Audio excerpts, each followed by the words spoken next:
사회복지 실천 연구 이야기하고 있습니다. 그래서 사회복지 실천의 가치, 윤리, 그리고 전문성, 소진과 관련돼서 사회복지 실천 연구를 어떻게 할 것인가를 연결지어서 생각해 보도록 하겠습니다.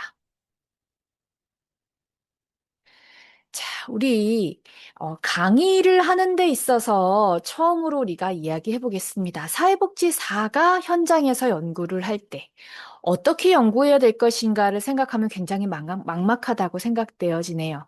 그런데 그 막막함이라고 하는 것은 아예 오히려 연구만 진행했었던 그런 연구자들이 어떤 연구 주제를 잡아야 될 것인가에 나오는 막막함과는 또 다른 것 같습니다. 무언가 현장에서 수많은 어려움들을 겪게 되는데 그 경험에서 나왔던 질문들을 좀 모아본다면 그러한 질문들이 사회복지 실천 연구의 시작이 될 수 있습니다. 자, 클라이언트의 의사결정을 어디까지 존중해야 되는지, 또 기관의 지시와 클라이언트의 이익이 충돌할 때는 어떻게 해야 되는지, 만약에 우리가 일을 하게 됐는데 처음에는 굉장히 열정적으로 일을 했는데 많은 경우에 이렇게 지치는 소진의 그런 상황들이 많이 벌어지게 되죠. 왜 이렇게 도대체 우리는 지쳐가고 있는지, 사회복지를 하면서 굉장히 다양한 경험들을 우리는 하게 됩니다. 자, 그러면 이러한 경험들이 우리가 갖고 있는 사회복지 현장의 일상이라고 본다면 이런 당연한 현장 경험에서 이게 연구로 전환되는 것을 어떻게 할 것인가. 무언가 내가 할 수 있을 것 같은 생각이 들지만 백지를 보고 타이핑을 하려고 딱 이렇게 키보드에 손가락을 얹는 순간 머리가 하얘진다라는 이야기를 많이 하거든요. 자, 그러면 우리는 이러한 당연하게 생각되어지는 다양한 현장 경험에서 연구를 어떻게 할 것인가를 하는 사회복지 실천 연구를 어떻게 전환시킬 것인가 이런 거에 대한 이야기를 함께 나눠보고 고민해 보도록 하겠습니다. 자, 그래서 이번 주에는 어떤 이야기를 할 거냐면 핵심 질문 세 가지를 가지고 이야기해 보겠습니다. 자, 첫 번째는 사회복지사는 왜 윤리적인 갈등을 경험하는가와 관련된 것입니다.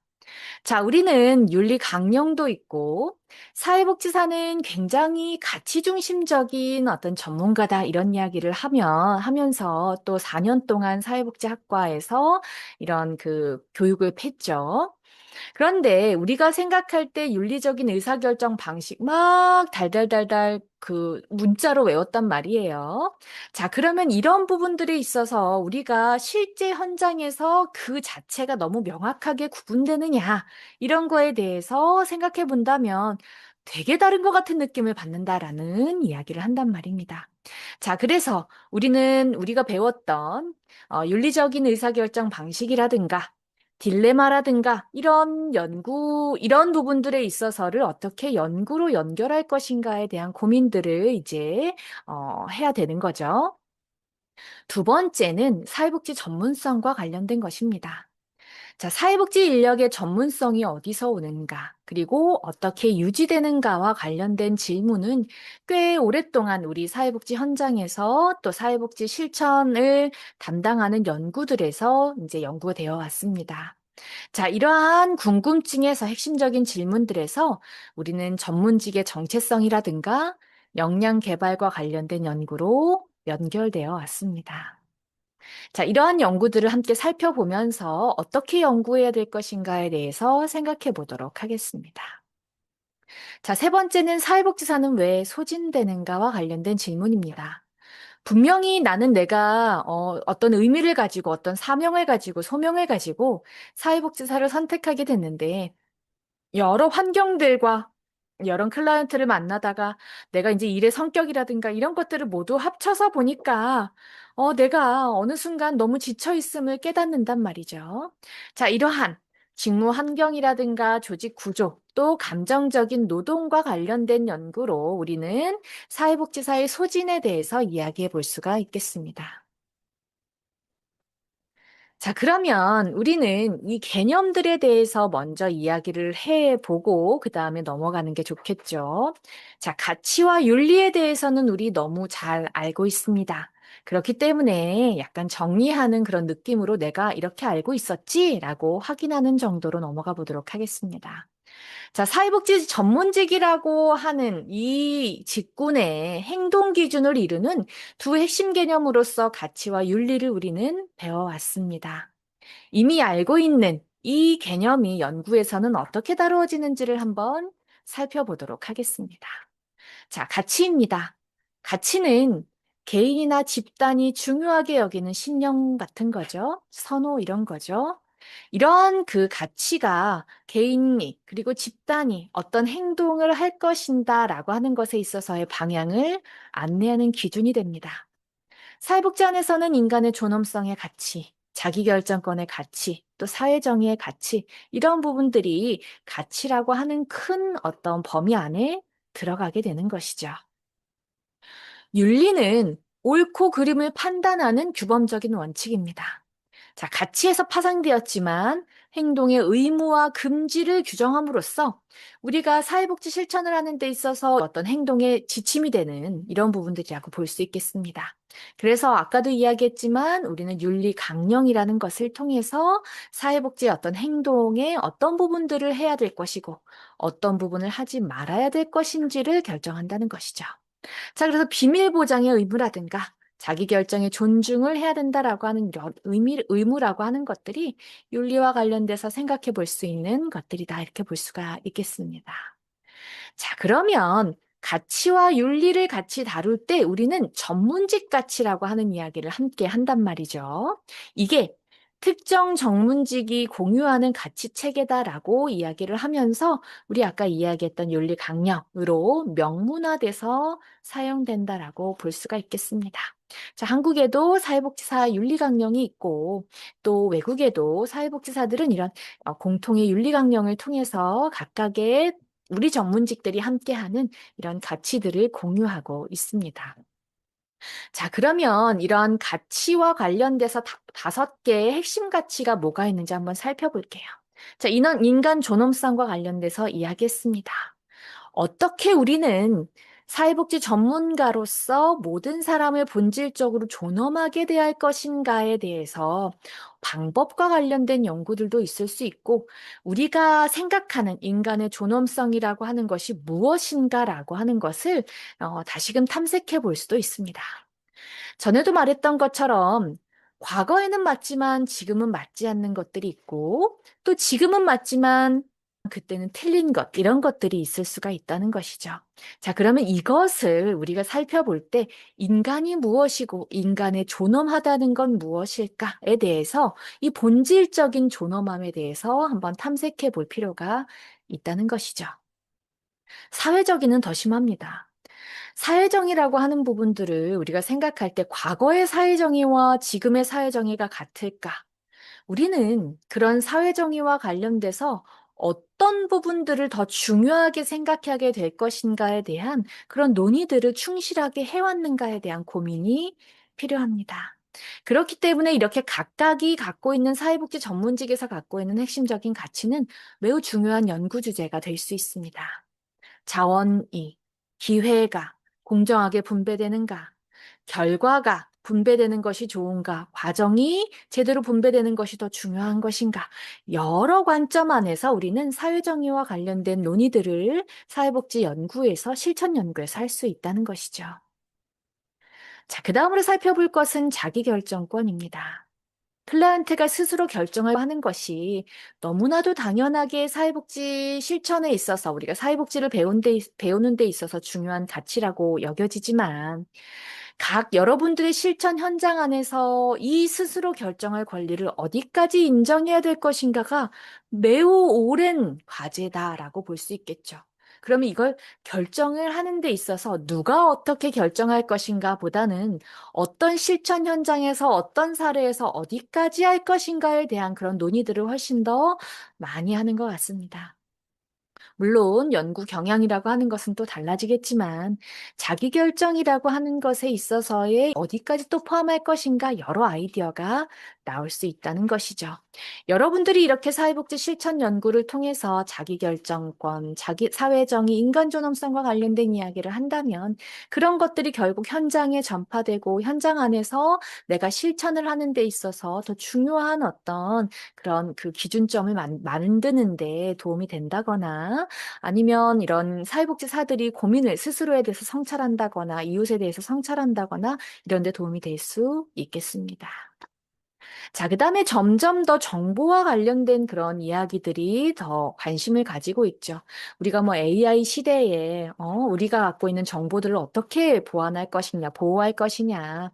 여기 안에는 상담 일지라든가 이런 부분들이 우리가 갖고 있는 그런 기본적인 것과 이런 것들을 이제 어떤 문서화하는 과정 안에서 우리가 상담이라고 하는 것을 어디까지 이제 공개하고 어디까지 공개하지 않을 것인가.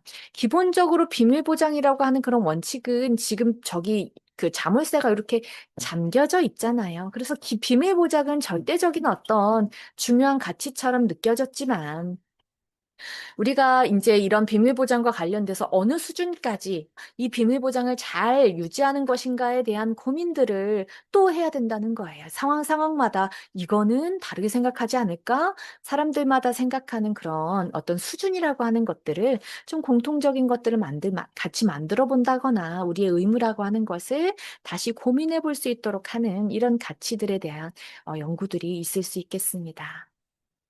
또 우리는 인간이 독특한 존재라고 하는 것을 알고 있죠.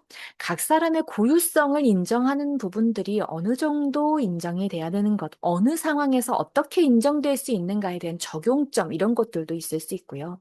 그래서 현장 안에서 우리가 생각했었던, 여러분들이 각기 고민했었던 이런 가치들과 관련된 내용들을 충분하게 연구로 잘 담아낼 수 있다고 한다면 너무 귀한, 우리에게 시사점을 줄 수 있는, 실천적인 시사점을 줄 수 있는 그런 연구 주제가 될 수 있다고 볼 수 있겠습니다. 자, 우리는 윤리적인 딜레마라고 하는 이야기를 굉장히 많이 듣습니다. 두 가지 이상의 가치가 충돌해서 어느 선택도 완전히 옳지 않은 상황이다라고 이야기하죠.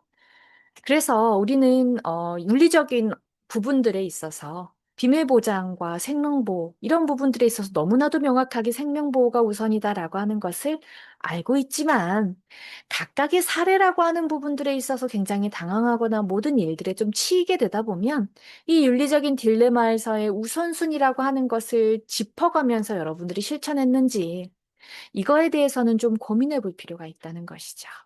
자, 클라이언트가 어떤 상담을 하는 과정 안에서 나왔던 여러 힌트들을 주게 되는데 그 힌트들 안에서 우리가 이게 윤리적으로 어떤 부분에 해당되는지에 대해서 밝히는 것, 분석해내는 것도 매우 중요합니다.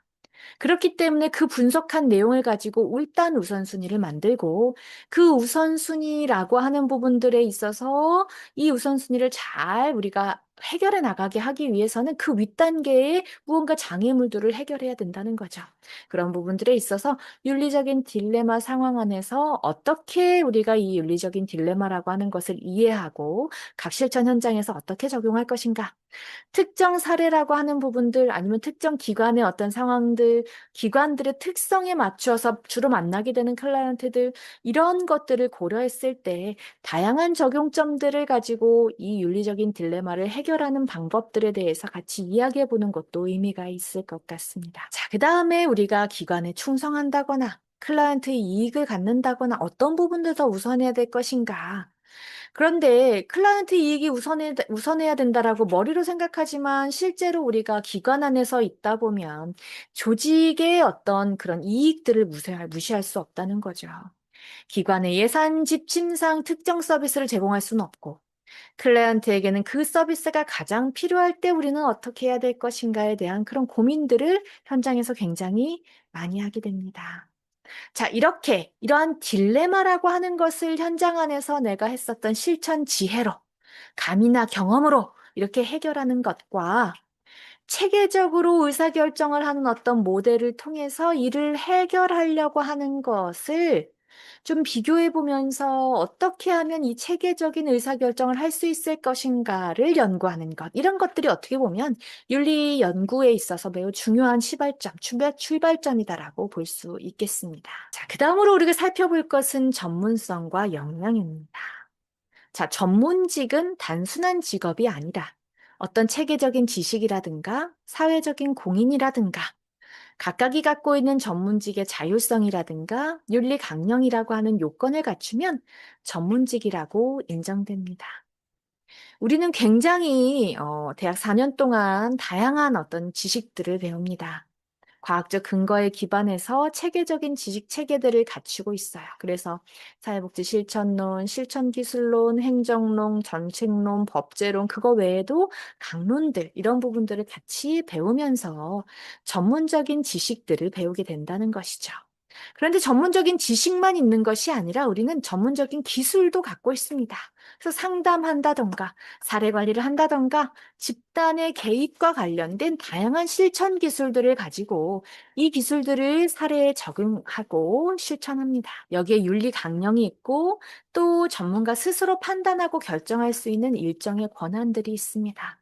물론 이 권한이라고 하는 것은 또 경력이라든가 그 조직 안에서의 내가 갖고 있는 책임이라든가 이런 부분에 따라서 조금씩 차이가 있는 것은 사실이지만 우리가 스스로 판단할 수 있고 결정할 수 있는 권한이 모두 다 있다라고 하는 것에는 부인할 수 없는 거겠죠. 자, 이런 부분들에 있어서 전문직과 우리는 역량이라고 하는 것들을 함께 고민해 볼 필요가 있다는 거죠. 자, 전문직이라고 모두 다 판단하는 그러한 공통의 그런 직업을 갖고 있다고 하더라도 개개인의 역량이 모두 다 똑같은 건 아니다라고 하는 것을 우리가 알고 있습니다. 지식, 기술, 가치, 태도가 통합된 이러한 역량이라고 하는 실천 능력은 단순히 아는 것에 머물지 않는다는 것이죠. 현장에서 잘 할 수 있는 것, 이러한 수행 능력으로 발휘되어야 하기 때문에 우리는 우리가 갖고 있는 역량을 어떻게 잘 높일 것인가에 대한 고민들을 할 필요가 있고, 이런 부분들에 있어서 현장에서 잘 할 수 있는 수행 능력을 높이는 이런 연구들이 함께 병행될 수 있습니다. 사회복지사에게 소진이라고 하는 것은 떨어지기는 어려운 존재 같습니다. 단순한 피곤함이라고 보기 어려운 장기적인 직무 스트레스에 의해 발생하는 심리적이고 감정적인 고갈 상태다라고 본다는 것이죠. 이러한 소진이라고 하는 것이 결과적으로는 클라이언트에게 안 좋은 영향을 미치고 또 사회복지사에게도 부정적인 영향을 미치기 때문에 우리는 이 소진을 매우 중요하게 다루고 있습니다. 정서적으로 감정적인 에너지가 소진되어서 더 이상 줄 것이 없는 정서적인 고갈 상태, 그리고 비인격화 상태, 클라이언트를 냉담하게 대하거나 대상처럼 대하게 되는 그런 상태가 소진의 대표적인 증상이다라고 볼 수가 있습니다. 또 직무에서 효능감을 느끼지 못하고 자신을 무능하다고 느끼는 그런 상태로 또 개인적인 성취감이 감소된다라고 하는 이런 특징들을 갖습니다. 그동안의 사회복지 소진과 관련된 연구들에서 사회복지사는 감정 노동을 해야 되는 부분, 또 과도한 업무량에 대한 부담감, 낮은 급여, 그리고 클라이언트의 복잡한 문제에 대해서 지속적으로 노출하고 이런 부분들을 해결해야 된다라고 하는 그런 심리적인 어떤 심리적인 어떤 그런 부담감 때문에 소진에 취약하다라고 이야기를 하고 있죠. 그렇지만 이렇게 밝혀지지 않은 소진, 그러니까 밝혀진 소진에 대한 원인들뿐만 아니라 다양한 실천 현장에서의 어떤 그 특징적인 부분들이 어떻게 소진에 영향을 미치는지에 대한 원인과 관련된 것을 밝히는 것은 여전히 매우 중요한 그런 연구 중에 하나다라고 보여질 수 있다는 것이죠. 사회복지 사에게도 매우 관심을 많이 갖고 있는 사회복지사들이 관심을 아주 많이 갖는 영역이다 이렇게 볼 수가 있겠습니다. 자, 그러면 우리는 현장 경험을 갖고 있다라고 하는 매우 강력한 어떤 힘들을 가지고 있습니다. 자, 이런 현장 경험에서 이들을 어떻게 연구 대상이라고 하는 말도 좀 그래요. 연구 참여자 아니면 연구 뭐 실천 연구 현장으로 나타낼 것인가? 현장이라고 하는 것이 실천 현장에서 연구 현장으로 보낼 것인가? 이렇게 하는 말이 좀 더 맞을 수 있겠다 이런 생각이 드는데요. 자, 앞서 정리한 가치, 윤리, 전문성, 소진 이런 것들은 현장에서 우리가 경험하는 것이죠. 이러한 경험들을 측정 가능하고 설명 가능하고 예측 가능한 것으로 전환하는 것이 매우 중요하다는 거예요. 자, 이런 전환 과정이 사회복지 실천 현장에서의 있었던 것을 실천 연구로 바꾸는 핵심이다라고 볼 수가 있겠습니다. 자, 그러면 각 개념이 어떻게 연구로 이어지는지 한번 보겠습니다. 자, 현장 경험을 개념화하고 이걸 연구 대상, 연구 현장으로 가져오는 것들을 한번 살펴보도록 하겠습니다. 자, 윤리 연구는 무엇을 어떻게 연구해 왔는지 한번 살펴볼게요. 사회복지 윤리 연구라고 하는 것은 처음에 딜레마를 어떻게 유형 분석할 것인가에서 시작했다고 합니다. 자, 프레드릭 리머라고 하는 그 학자의 작업을 한번 살펴본다면 실제 사회복지사들이 딜레마를 어떻게 경험하고 이것을 어떻게 극복하는가라고 하는 실증적인 연구로 발전하게 된다는 거죠. 자, 우리는 윤리와 관련된 연구가 2000년대에 좀 본격화됐다고 보고 윤리 강령에 대해서 어떻게 인식하는지, 윤리 교육에 대해서 어떻게 받고 있는지 이런 것들, 또 실제 딜레마 경험에 관련된 질적인 연구들이 좀 있다는 거죠. 최근에는 우리가 AI라든가 온라인 상담이라든가 이런 디지털 환경에서 새롭게 윤리 연구를 어떻게 할 것인가와 관련된 이슈를 다룬 연구들이 등장하고 있습니다. 자, 그래서 이런 윤리 연구에서 어떻게 질문을 할 수 있을까, 그리고 이것에 대해서 연구 방법들을 어떻게 가져갈 수 있을까를 한번 매칭해 본다면 이렇게 좀 간략하게 정리해 볼 수 있겠습니다. 자, 여러분들이 이런 아이디어들을 가지고 떤 연구들이 선행 연구가 진행되었는지를 키워드를 통해서 검색을 해본다면 제목들을 쭉 리스트를 보면서 이 질문들이 어떻게 제목으로, 연구로 연결되었는가를 살펴볼 수 있을 겁니다. 자, 사회복지사가 겪는 딜레마의 유형은 무엇일까? 라고 하는 연구 질문에서 주로 심층적인 인터뷰라든가 사례 연구의 질적 연구 방법을 사용해서 사회복지사 윤리적인 딜레마라고 하는 예시 키워드를 한번 넣어보시면 좋겠습니다. 사회복지사 넣어보면 굉장히 많은 논문들이 나올 것이고 거기에 또 그 논문들 중에서 재검색 눌러가지고 윤리적 이런 걸 한번 검색해 보는 거죠. 또 클릭해가지고 여전히 많을 거라 딜레마 이렇게 클릭해서 재검색해서 검색해 본다면 사회복지사들과 관련된 윤리적인 딜레마가 어떤 연구들이 진행되는지를 우리가 살펴볼 수 있을 겁니다. 그다음, 윤리적인 의사결정에 어떤 것들이 영향을 미치는가에 대해서도 연구해 볼 수 있겠죠. 이러한 질문에 맞춰서 우리는 설문조사를 한다던가, 분석 방법으로 다양한 어떤 그런 영향 요인들을 분석하는 회귀 분석들을 해볼 수 있겠습니다. 주로 이렇게 숫자로 나타낼 수 있는 그런 연구들을 우리가 양적인 연구다, 평균도 내보고 더하기도 할 수 있고 이런 연구들이죠. 자, 여기 안에서 윤리적인 의사결정 영향요인이라고 하는 것. 그래서 의사결정, 윤리, 영향요인, 영향 뭐 이런 식으로 검색을 해본다면 굉장히 많은 논문들을 또 찾아볼 수 있겠습니다. 자, 윤리 교육이 실천에 어떤 영향을 주는지, 그래서 이게 사전사후로 뭐 실험한다던가 아니면 유사실험 설계를 하는 그런 방식들이 있겠습니다. 자, 그래서 뭐 윤리 교육, 또 효과, 이런 부분들을 좀 찾아본다면 교육과 관련된 이야기를 해볼 수 있겠죠. 자, 이렇게 윤리 강령을 알고 있다라고 하는 단순한 실태적인 측면에서 시작해서 딜레만 상황에서 실제로 윤리적으로 행동한다라고 하는 부분들이 달라진다라고 하는 것에 대해서 우리가 좀 확장해서 살펴볼 수 있겠죠. 자, 이러한 간극을 어떻게 측정하고 어떻게 설명할 것인가? 이런 부분들을 가지고 우리가 핵심적인 연구 질문을 삼아 볼 수 있겠습니다. 자, 우리가 대표적인 의사결정 모델이라고 하는 부분들에 있어서 우리 이 실천 현장에서 주로 어떤 가치를 우선시할 것인가라고 하는 윤리 원칙 위계를 알고 있습니다. 자, 진실, 비밀 보장, 삶의 질, 최소 손실, 자율성, 평등과 불평등, 생명보호, 이런 순위죠. 이런 모델이 우리가 현장에서 어떻게 실제로 작동하는지, 지금 이미 우리는 사회복지 실천이라고 하는 현장이 오래되었어서 우리가 갖고 있는 다양한 어떤 문화권에서의 어떤 맥락적인 차이에 대해서 이야기하는 이런 연구들로 이어질 수 있죠. 또 우리 문화와 또 다양한 다른 문화들과 어떤 차이들이 있는지 비교해보는 연구라든가 이런 것도 해볼 수 있겠습니다. 네. 이렇게 우리가 윤리와 관련돼서 어떤 연구들을 할 것인가, 어떤 연구들을 할 수 있을 것인가를 탐색하기 위해서 박사나 석사 연구를 하시는 분들, 석사 논문을 작성하거나 박사 논문을 작성하는 선생님들 같은 경우에는 사회복지 실천론이나 사회복지 실천 기술론에서 나와 있는 그런 요소들을 하나씩 살펴보면서 공부해 보면서 그 이론 안에서 그동안은 생각하지 못했던 그런 연구 질문들을 찾아보는 것도 좋을 것 같습니다. 내가 실천 현장 안에서 나타났던 연구에 관련된, 현장과 관련된 다양한 질문들이 이 지식 그동안에 쌓아 있던 우리 사회복지 안에서 축적되어 있었던 이런 연구, 그러니까 이런 어떤 지식들이 잘 축적되어 있는가? 그것으로 잘 설명할 수 있는가?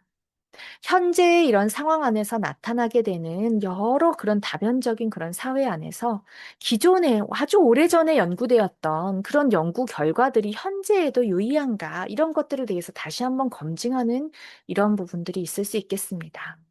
너무나도 당연하게 그렇지라고 생각하는 그런 부분들이라고 할지라도 현재는 정말 다를 수 있다라고 하는 거에 대한 우리의 가능성이 언제나 있습니다. 모두 다 연구되어서 당연히 다 그래. 우리가 법칙처럼 나타났다라고 하는 그런 연구 결과라고 하더라도 특정 상황에서는 다른 점들을 찾아내는 것. 이것이 어떻게 보면 우리의 그런 연구 지식들, 우리 실천에 있어서의 연구들을 조금씩 더 발전시키는 그런 것들이라고 볼 수 있겠습니다. 자, 획을 긋는 연구 쉽지 않습니다. 우리 어떤 획을 처음부터 아무것도 없는 상태에서 무언가 완전히 창의적인 연구를 하는 건 쉽지 않다 했고 기존에 밝혀졌던 그런 내용들 중에서 우리가 특정 상황에서 이런 그 상황들이 제대로 이런 지식들이 제대로 작동하는가? 우리 지금 여기서 얘기했었던 건 윤리와 관련된 거와 그 이야기를 했었는데요. 이러한 윤리와 관련된 내용들이 잘 작동하는가? 이런 부분들을 함께 살펴보면서 연구한다면 또 다른 기대할 수 있을 만한 연구가 되지 않을까 싶습니다.